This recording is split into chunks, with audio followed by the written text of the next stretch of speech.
Hey everybody, it's Christine Sienna Calabrese from What About the Dog, here with my Bay, my vacuum, my Dyson. Fits into today's topic, 7 things you need to do to get rid of fleas. This is part 2 of a 3-part series. Part 1, we actually shared 4 ways to identify if your dog has fleas. In this part 2, we're going to talk about how to get rid of said fleas. And in part 3, we're going to talk about products that you can use for prevention and as a deterrent. So actually, I'm going to put this down. This is not number 1.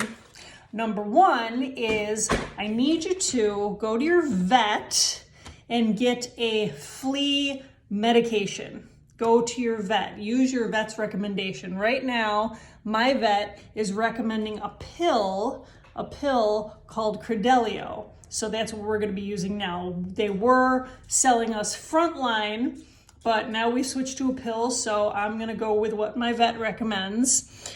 3 months. Please use the treatment for 3 months. When my vet first told me that, I was like, what? 3 months, man, that gets a little, especially when you have multiple dogs. But they said, listen, because of the flea life cycle, you have to do it for this amount of time because they're all in different stages. You got that awful egg stage. Remember, eggs, 500 eggs from one flea. Okay, so you got the egg stage, you've got the larva stage, which is the teenage nasty stage, and then you've got the adult fleas. So please, 3 months, use what your vet recommends, okay, whatever it is. 2, remember the flea comb from the first one? I use my flea comb just to help expedite this process. So even though my dogs have been treated with a pill or a topical, I will still comb my dogs and help, move things along, get the live ones out of here. And, just to, like I said, expedite things because this is just nasty. 3, the vacuum. I need you to utilize the vacuum, okay? The vacuum, of course, you're going to vacuum carpet, you're going to vacuum. Here's what you got to know about the vacuum. You got to dump the vacuum. And I don't mean just dump it in your garbage. I mean, if you're going to dump it in your garbage, get the garbage out. Get the garbage out. Don't leave it in here in case these friggers crawl out of the vacuum. Don't leave it in your trash in case the friggers crawl out of your trash. Okay, so get the contents out of your house. The other thing about the vacuum, there's a setting on here, at least on mine, where you can do hardwood or carpetless floors. Do that for your hardwood floors. Vacuum, utilize the hose, please. Get around the baseboards. This is a real issue, especially with the hardwood floors because of all the cracks and crevices. Okay, so please utilize this vacuum to the max. Just get the contents out. All right. Number 4, your washer. Of course, you're going to wash everything. You're going to wash. Hot water, you're going to wash everything you can wash.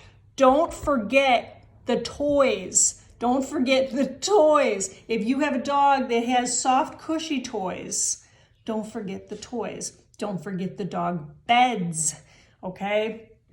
The other thing is utilize the dryer. Of course, you're going to dry things that you wash, but I also utilize my dryer while I'm utilizing my washer. So say if there's things like, for example, throw pillows that you don't want to throw in the washer, you can't throw in the wash, throw those in the dryer.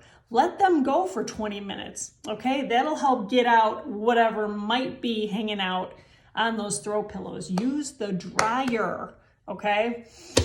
The other thing, this is beautiful. You may have this in your house already. Baking soda, there we go, baking soda and salt. Salt, that's better, okay? These things are crucial. They really help because what they do is they dehydrate the fleas. They dehydrate the eggs, actually, I should say. So if you have hardwood floors, I would actually throw some of this around where there might be cracks, okay? If you have couches, right? You're gonna lift up the pillows, the cushions, you're gonna vacuum under there. I would sprinkle a little of this in there, leave it behind. just as a little insurance, okay? This is gonna come up here in my next point, point number 6 too. This is really important. I had a vet tell me once years ago when I had a flea issue to vacuum my car. And she said, don't rely on a cold snap because these bitches are hardy. Okay, so it has to be super cold for a sustained amount of time for that to do anything. Vacuum the car. Okay, so true story, a couple years ago, I had a bad flea problem here and it lasted for more than 2 months. I was going nuts, I was exhausted.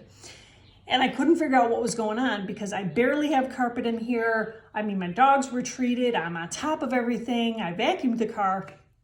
One day I was in my car at a stoplight and I had my arm on the window, on the, the door, hanging out the window. And I felt something tickle me. I'm real sensitive like that. I'm like the princess and the pea. I can feel like a hair. And I felt something and I looked on my arm and it was a flea larva. It looked like a black inchworm on my arm and it was doing one of these. And as I saw it, it had the audacity to stand up and I just threw him out on 95th Street. So then it dawned on me, it's the car. I wasn't thorough enough with the car. So naturally I got home, I tore everything out with the car. There's places that the hose cannot get, like in between the seat and the emergency brake, real goofy places. What did I just say? Use this stuff. Use it in the car. Leave a fine film in there. Please use this for places that are hard to reach. I got rid of the fleas.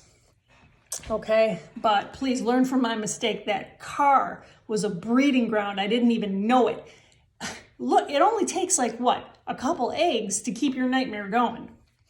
Last but not least, big garbage bags. So say if you have multiple dogs or you get a lot of dog beds, maybe you don't have a lot of dogs, but you get a lot of dog beds, wash them, dry them, put them away. Put them away in another room. What I do for extra insurance, I put them in a garbage bag. I tie them up, seal them up. Nothing's going in, nothing's coming out. Okay, then when the coast is clear, when everything is settled down, then you can take the extra beds out. Your dogs can live with one bed or just minimal furnishings until you get this under control. Okay, so please do that. And as a bonus tip, I'm going to go more into this on the 3rd video, but please, please, please do not mix and match your flea treatments, okay? If you're using a topical, don't use a flea shampoo. If you're using a flea collar, don't use a topical. You will kill your dog. People do this. They do it accidentally. They double up on stuff. They don't realize these are chemicals. These are pesticides. Gotta be real smart. That's why I keep saying, talk to your vet. I'm gonna go into some more detail about this on that 3rd video about how dangerous this stuff can be. Okay, and some companies that are in big trouble right now because dogs are dying and getting sick from flea treatments. Okay, so that's it. The 7 tips for the fleas. And as always, please remember, what about the dog? And we're back. What about the cat? Found at whataboutthedogbook.com, whataboutthecatbook.com. Please go to those websites. These are your pre-planning journals.